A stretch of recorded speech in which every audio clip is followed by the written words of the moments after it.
Welcome back to the Stockwell Eldridge Show. I'm Jason Stockwell, Remax Results. I'm Diane Eldridge, Remax Results. I think that's Creed, right? Or who was that? Might as well be Nickelback. Nickelback. Yeah. I'm oh my sorry. God, I was going to say I'm it. so out of touch, Nickelback but I like that song. They were a good 2000s band. So we're talking Photograph, about good. photography, selling your home, emotional. You know, we have Stephanie Havel here with Wells Fargo, Matthew Welshinger with RE Picks. One thing Matthew said a couple of times when he was talking about what he does with the photography and with the staging and creating the layout for the buyers for the house is he said the emotional bond. So many realtors miss the boat on this. I see it all the time. We all know if you study purchasing any sort of economics, any buying, anything, it's an emotional buy. I mean, you could make an argument, water, food, right? But even if you break those down really hard, some of that is tied to emotion on what type of food you buy, what type of water, all those things.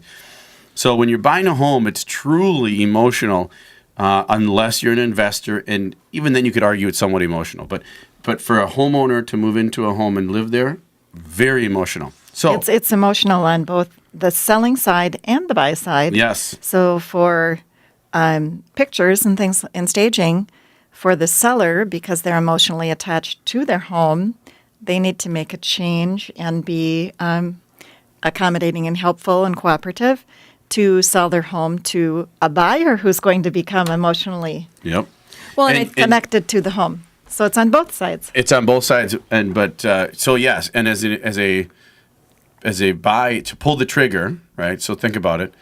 You're a buyer. The house is $250,000, $300,000, $350,000, whatever it is, higher. To pull the trigger and write an offer on that type of a purchase, you have to have something that's connecting you to the home. So the more things you can create from the first impression, the photos online, and then when you walk into the home and if the layout's right and you have certain things right. I was with the seller in Apple Valley last week and going about it herself, right, for a sale by owner. And I just said, hey, I felt like being, as a realtor, we get kind of a little bit gruff about that. But I felt like saying, I could have just said, hey, see ya. Good luck. Right. Do it yourself. Good luck. Instead, I spent probably 45 minutes to an hour there walking through, showing her all of the things that she should be doing to help create an emotional connection for the buyer. Which photo should be her lead photo, because her house has a very garage front-loaded house, doesn't look the best, right? However, the backyard looks like a sanctuary. It looks like nice. I mean, it's amazing. And then she likes to write things down. Well, write down your favorite thing. What's your favorite spot in this house? She said, right there. She says, spend hours right here or whatever it was. Well, then write that down and explain that, because that's what buyers will also want. And then they're going to create an emotional connection. Well, as I say, too, first of all, and we always tell people, don't get emotionally attached to this purchase. Well, when they're making offers, because you see people that's so happy, with multiple offers, and they're like, we found our dream home, and then they don't get it, and they're so disappointed. Yeah. So, but what I was going to say on that point is, you mentioned earlier, though, which I thought was so great, is, and I'm sure you guys deal with this with sellers all the time, is, we see things one way, to really respect your opinion and your expertise and your knowledge, to say, look, the psychology behind this is the flow and the personal things. It's not that your kids aren't cute and that wedding photo isn't great, but somebody else doesn't want to see that. Maybe they're going through a divorce and they see a wedding picture, it's like, ugh. Well, the other thing is, too, is that when you're a seller, and we represent sellers a lot, so for selling homes. So, but you also have to step back, and what I advise sellers is step back, put yourself in a buyer's shoes right now. What are they going to feel, see when they go through your home?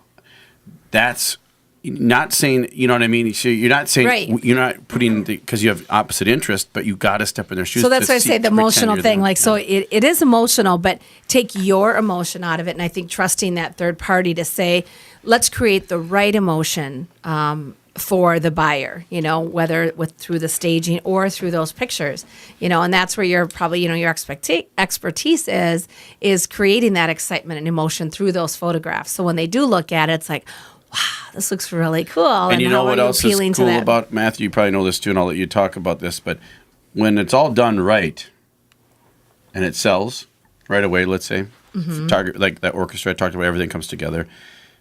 That's kind of then the seller's like, okay, that's how it should be, right? Right. They expect that. When it's not done right, and there's some issues or things go wrong, or the pricing's off, or the staging's off, or the photos, or the marketing, or something. That's when you can come in and be a hero. So, do you have any hero stories where something wasn't selling, or you had to come in and do restructure and help someone, or do you ever get those calls after houses failed to sell and then they want you to come in, like, now we're going to do it right this time type of deal, or what? That happens a lot. We see a lot of sellers actually just hiring their uncle, their friend to sell a property that doesn't have as much experience, doesn't have the know-how and the marketing to do it. After that property doesn't sell 90 days later, it goes on to another realtor that actually really does know their craft.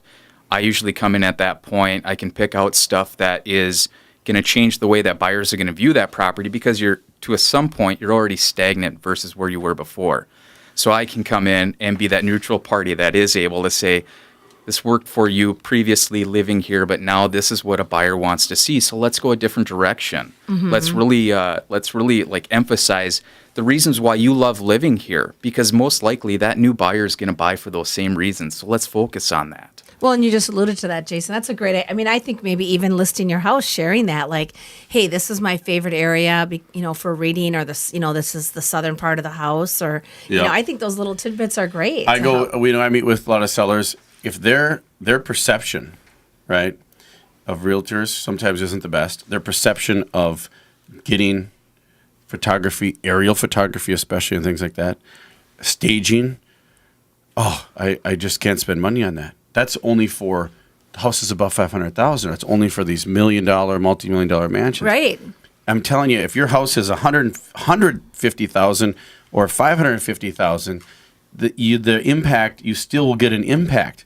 Sure, it's going to be a percentage, but it's still going to be a good impact where your house is going to ultimately staging sell. Isn't always about. It'll sell fast. Staging isn't so always much about faster. replacing everything. It might just be in, like you Sweat said, equity. moving the chair around, or taking. So how do we convince pillow. a seller who doesn't want to spend any money on staging or things like that? How would you convince them to say that it might be worth your while, even if it costs you $1,000 or $2,000 to stage? But how do I know I'm going to get that money back?